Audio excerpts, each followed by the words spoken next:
Fala galera, o vídeo de hoje é sobre um caso que aconteceu aqui na cidade. Um taxista de uma cidade vizinha, ele precisou estacionar o carro dele e em algum momento ele escolheu a vaga de uma empresa de táxi, de uma cooperativa. Ele pediu aos motoristas que eram fixos daquele ponto para deixar o carro dele enquanto ele iria resolver um problema por 10 minutos. Quando ele retornou, ele percebeu que o carro dele foi multado e rebocado pela prefeitura.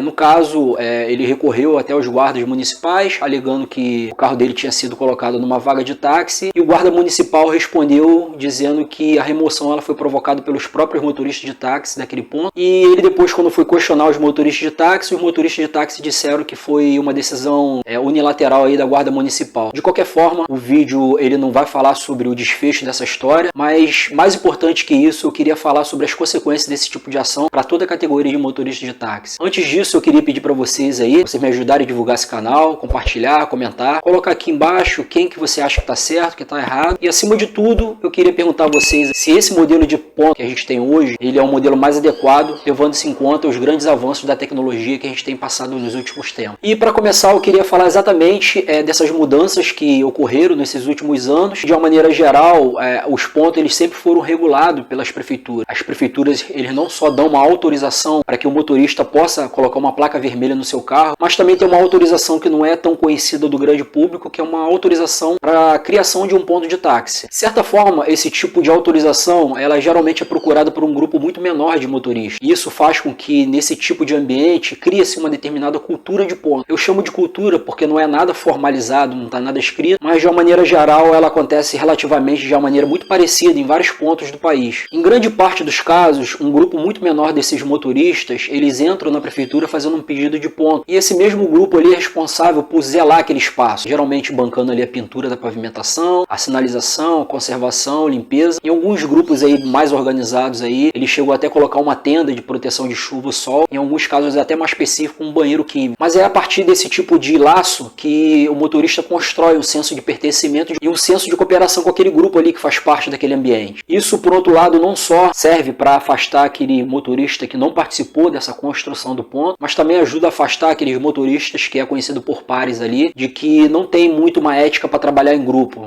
não respeita a vez, costuma inflar muito o preço, prejudicando o passageiro. Sabe-se que nesse sentido, o ponto de táxi ele cria uma espécie de referência, porque não é só lugar que funciona como ponto de encontro, mas também onde as pessoas vão pedir informação ali, aqueles profissionais conhecem os vários tipos de uso que acontecem na nossa cidade. E de certa forma, nesse tipo de modelo, quem é de fora é geralmente visto com desconfiança. Mas aqui eu queria me deter sobre esse tipo de modelo, que por outro lado, ele cria uma espécie de corporativismo que é extremamente prejudicial a toda a categoria de motoristas de táxi. Pela natureza do serviço, é muito comum que o taxista às vezes tenha que entrar numa cidade vazia e esperar o passageiro para retornar ao seu ponto de origem. E esse motorista às vezes ele depende ali de um senso de solidariedade de um colega que está trabalhando numa cidade vizinha, às vezes para colocar o carro dele ali no ponto. Mas é nesse sentido que entra a grande questão. Eu, quando comecei a trabalhar como motorista, o que eu ouvia muito é que os taxistas eram muito desunidos. Mas eu acho que esse caso que eu expliquei aqui no início, ele serve para a gente pensar quais seriam as raízes dessa desunião. E a questão que fica é se realmente vale a pena você criar algum tipo de hostilidade com aquele colega que está precisando eventualmente deixar aquele carro ali parado por 15, 20, 30 minutos, tendo em vista que você também está vulnerável a passar por isso. Mas é um assunto extremamente sensível, não é consensual. Empresas de táxi, cooperativas de táxi, taxistas de todos os estados estão adotando o modelo de GPS, que é pedido pelo celular. Porém, esse modelo de tecnologia tem convivido com regras de organização de pontos que são extremamente antigas. O que fica aqui é se realmente não seria esse o momento de se pensar outras formas de organização de ponto. Seja um ponto mais aberto, mais fechado, ou até mesmo um ponto que aí ele consiga combinar essas duas coisas. Mudanças organizacionais, elas forçam mudanças culturais. Até porque taxistas do mundo todo estão lutando do mesmo lado contra essas investidas na precarização do trabalho. Não importa a cidade da onde aquele taxista venha,